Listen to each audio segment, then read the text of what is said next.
Assalamualaikum warahmatullahi wabarakatuh. Halo teman-teman, balik lagi di podcast Ngobrol Santai Anak Kampus bersama gue sendiri Raffi Ahmad dan rekan gue Depik. Nah, hari ini kita bakalan ngobrolin topik yang dekat banget sama kehidupan mahasiswa, yaitu komunikasi antar budaya di lingkungan kampus. Nah, tapi sebenarnya sering banget nih kita alamin ya. Betul banget, apalagi kan kita mahasiswanya itu dari berbagai daerah gitu, nggak cuma dari satu daerah doang.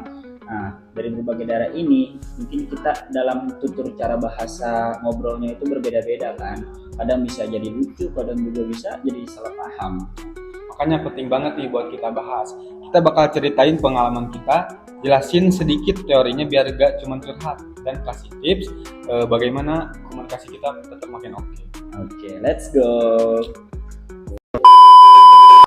Jadi gini Fik, banyak mahasiswa tuh yang ngalamin culture shock karena pas dia baru masuk kampus nih, mahasiswa baru, itu ketemu teman-teman yang berbeda daerah ya, jadi kayak bahasanya, tutur kata itu beda gitu, biar nyampe pesannya. Nah itu jadi gue keinget gue punya teman Papua, jadi logatnya tuh malah kental banget orang Papua gimana. Orang Papua. Iya, jadi awalnya tuh emang gak ngerti kan dia apa yang diomongin, jadi malah kayak ketawa bingung. Gue juga pernah tuh temen gue. Dia tuh orang Jawa Tengah. Dia tuh kalau manggil orang tuh, setiap manggil orang tuh pasti kayak deso gitu ya. Nah awalnya tuh gue kira dia tuh ngatain gitu.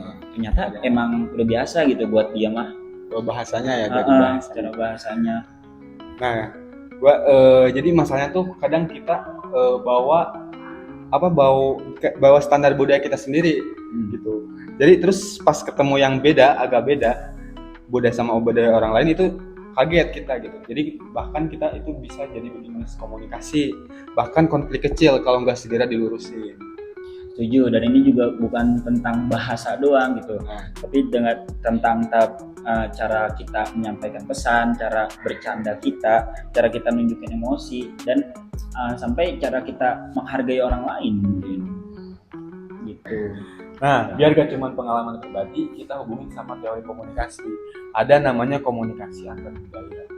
Nah, intinya teori ini bilang kalau komunikasi antar budaya itu penuh tantangan, beda persepsi, beda bahasa, dan beda isyarat nonverbal. Kayak cara ngangguk atau senyum itu berbeda artinya di setiap budaya. Terus ada juga teori adaptasi. Nih mahasiswa biasanya mengalami 4 fase: kaget, frustasi, belajar, dan akhirnya nyaman. Bener, awalnya kita bingung nih, lama-lama terbiasa. Ini juga berhubungan tuh sama teori reduksi ketidakpastian. Kita jadi nyaman kalau kita mau berinteraksi lebih sering dan gak takut buat nanya. Jadi kunci biar gak salah paham, yang pertama komunikasi terbuka, tanya kalau nggak tahu, dan jangan gampang ngecek. Kita analisis sedikit nih ya, kenapa komunikasi antar budaya itu penting di kampus? Nah, karena kampus itu miniatur masyarakat Indonesia.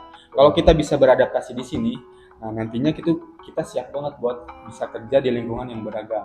Setuju. Nah, gimana caranya biar komunikasi antar budaya ini jauh lebih baik? Nah, tips dari gua yang pertama, dengerin dulu sebelum komentar. Kadang beda budaya itu beda konteks. Yang kedua, jangan pakai istilah daerah yang belum tentu dimengerti oleh orang lain.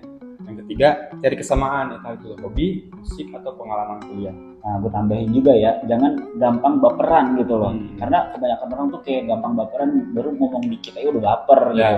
Tapi tanyain dulu gitu, maksudnya itu apa. Kadang juga kan dia nggak bermaksud untuk buruk gitu loh. Nah benar. Dan kalau teman-teman temuin dari budaya lain, coba buka obrolan kayak gini. Daerahmu gimana sih kebiasaannya? Nah itu bisa bikin percakapan seru banget. Ya. Nah dari percakapan kita tadi, gue sadar banget nih kalau komunikasi antar budaya itu bukan cuma soal bahasa, tapi juga soal empati. Nah, benar. Jadi kita gak bisa maksain orang lain buat sama kayak kita.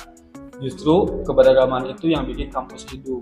Nah jadi yuk mulai sekarang kita lebih peka jika ada yang berbeda. Jangan dihakimi, tapi dipelajari. Makasih teman-teman udah dengerin sampai akhir. Jangan lupa share pengalaman kalian di kolom komentar. Siapa tahu jadi topik seru di episode selanjutnya. Sampai ketemu lagi di podcast santai anak kampus. Bye bye.